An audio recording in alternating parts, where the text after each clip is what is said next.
एक भिखारी रोज एक दरवाजे पर जाता और भीख के लिए आवाज लगाता, और जब घर का मालिक बाहर आता तो उसे गंदी गंदी गालियां और ताने देता कि मर जाओ, काम क्यों नहीं करते, जीवन भर भीख मांगते रहोगे। कभी कभी गुस्से में उसे धकेल भी देता, पर भिखारी बस इतना ही कहता कि ईश्वर तुम्हारे पापों को क्षमा करे। एक दिन सेठ बड़े गुस्से में था, शायद व्यापार में घाटा हुआ था। वह भिखारी उसी वक्त भीख मांगने आ गया। सेठ ने आओ देखा ना ताओ सीधा उसे पत्थर से दे मारा। भिखारी के सर से खून बहने लगा।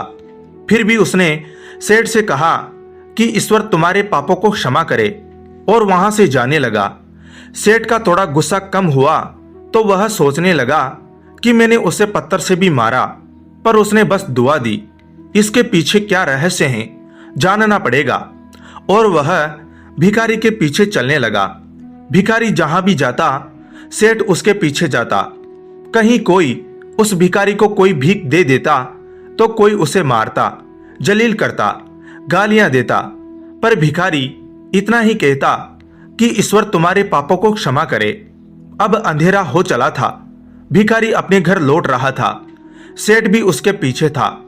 भिखारी जैसे ही अपने घर लौटा, एक टूटी फूटी खाट पे एक बुढ़िया सोई थी जो भिखारी की पत्नी थी।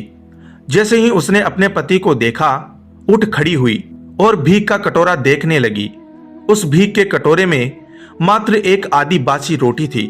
उसे देखते ही बुढ़िया बोली, बस इतना ही और कुछ नहीं, और ये आपका सर कहां फूट गया? भिखारी बोला, हाँ बस इतना ही, किसी ने कुछ नहीं दिया, सबने गालियां दी, पत्थर मारे, इसलिए यह सर फूट गया। भिखारी ने फिर कहा, सब अपने ही पापों का परिणाम है। याद है ना तुम्हें, कुछ वर्षों पहले हम कितने रईस हुआ करते थे, क्या नहीं था हमारे पास, पर हमने कभी दान नहीं किया। याद है तुम्हें वह अंधा भिखारी? बुढ़िया की आंखों में आंसू आ गए और उसने कहा, हाँ, कैसे हम उस अंधे भिखारी का मजाक उड़ाते थे, कैसे उसे रोटियों की जगह खाली कागज रख देते थे, कैसे हम उसे जलील करते थे, कैसे हम उसे कभी कभी मार व धकेल देते थे। अब बुढ़िया ने कहा, हाँ सब याद है मुझे, कैसे मैंने भी उसे राह नहीं दिखाई और घर के बने नाले में गिरा दिया था। जब भी वह रोटियां मांगता मैंने बस उसे गालियां दी। एक बार तो उसका कटोरा तक फेंक दिया। और वह अंधा भिखारी हमेशा कहता था कि तुम्हारे पापों का हिसाब ईश्वर करेंगे, मैं नहीं। आज उस भिखारी की बद्दुआ और हाय हमें ले डूबी। फिर भिखारी ने कहा, पर मैं किसी को बद्दुआ नहीं देता, चाहे मेरे साथ कितनी भी जाति क्यों ना हो जाए। मेरे लब पर हमेशा दुआ रहती हैं। मैं अब नहीं चाहता कि कोई और इतने बुरे दिन देखे। मेरे साथ अन्याय करने वाले को भी मैं दुआ देता हूं, क्योंकि उनको मालूम ही नहीं वह क्या पाप कर रहे हैं, जो सीधा ईश्वर देख रहा है। जैसी हमने भुगती हैं कोई और ना भुगते, इसलिए मेरे दिल से बस अपना हाल देख दुआ ही निकलती है। सेठ चुपके चुपके सब सुन रहा था। उसे अब सारी बात समझ आ गई थी। बूढ़े बुढ़िया ने आधी रोटी को दोनों ने मिलकर खाया और प्रभु की महिमा है बोलकर सो गए।